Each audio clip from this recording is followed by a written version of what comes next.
midnight drive. The road stretched endlessly before me, a ribbon of cracked asphalt disappearing into the shadows of the dense forest. It was well past midnight, and the only company I had was the low hum of the engine and the occasional flicker of the dashboard lights. The radio had long since lost signal, leaving me alone with my thoughts until I saw her.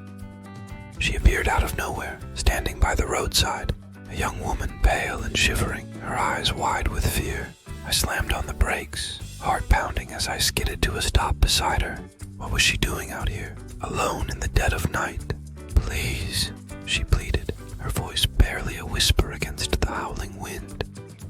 "You have to help me." I hesitated, glancing nervously at the empty road behind us. There was something unsettling about her, something that sent a chill down my spine. But how could I leave her out here, alone and vulnerable? "Get in," I finally managed to say, unlocking the passenger door. She climbed in silently, eyes darting around as if searching for something or someone. "What happened?" I asked, trying to keep my voice steady. "Are you okay?" She shook her head, strands of dark hair falling across her face. "I don't know," she murmured. "I was walking and then I don't remember." I swallowed hard, focusing on the road ahead. The forest seemed to press in on us, the branches reaching out like gnarled fingers in the dim glow of the headlights. We drove in silence for what felt like hours, the only sound the soft whisper of the wind through the trees. Suddenly she gasped, gripping the armrest so tightly her knuckles turned white. "Stop!" she cried, her voice shrill with panic. I slammed on the brakes once more, heart racing as I scanned the darkness outside. "What is it?" Her eyes were wide with terror, fixed on something just beyond the reach of the headlights. "There," she whispered, pointing a trembling finger into the shadows.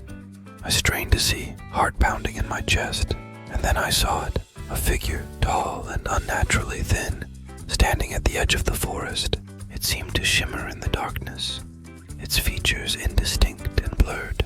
Without another word, I slammed the car into reverse, tires spinning as we shot back down the road. The figure remained motionless, watching us retreat into the night. My hands were shaking as I gripped the steering wheel, heart thundering in my chest. "What was that?" I finally managed to whisper, glancing at her out of the corner of my eye.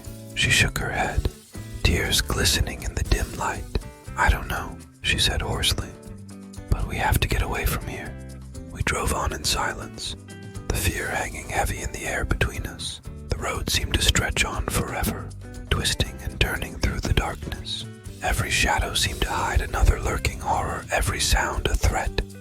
And then, just when I thought we were safe, the engine sputtered and died. I cursed under my breath, trying desperately to restart it as panic clawed at my throat. Come on," I muttered, pumping the gas pedal in a futile attempt to coax the engine back to life. But it was no use. The car was dead, silent except for the faint ticking of the cooling engine. I looked at her, my eyes wide with fear. "What do we do now?" She didn't answer, her gaze fixed on something behind me. I turned slowly, heart sinking as I saw them, dozens of figures emerging from the darkness, their eyes glowing with an otherworldly light. They moved slowly, silently, surrounding the car in a tightening circle.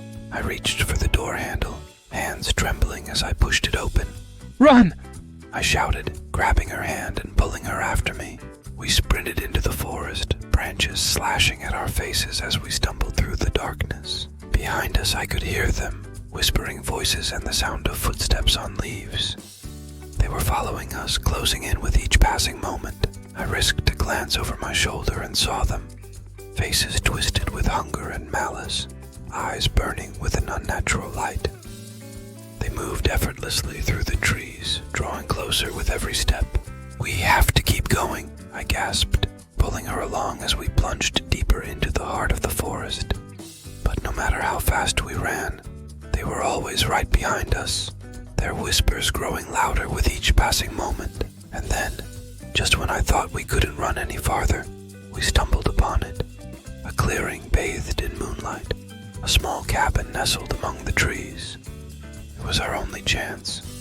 We burst through the door, slamming it shut behind us and bolting it with trembling hands. I collapsed collapsed against the wall, gasping for breath as she sank to the floor beside me. Outside, the whispers grew louder, a cacophony of voices blending into an unearthly chant. I looked at her, tears streaming down my face. "What are they?" I whispered, my voice shaking with fear. She shook her head, clutching my hand tightly. "I don't know," she said softly, "but they won't stop until they find us." We huddled together in the darkness, listening to the haunting melody of their voices outside. The night stretched on endlessly, the walls of the cabin closing in around us as we waited for the inevitable, and as the first rays of dawn broke through the trees, illuminating the forest in a soft golden light, the whispers finally faded away. We emerged cautiously from the cabin, hearts pounding as we surveyed the empty clearing. They were gone, vanished without a trace. But as we made our way back to the road, I couldn't shake the feeling that they were still out there, waiting for another unsuspecting traveler to wander into their domain.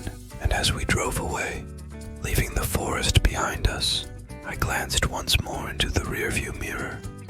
And there, standing at the edge of the clearing, was the figure, watching us with eyes that burned like embers in the morning light.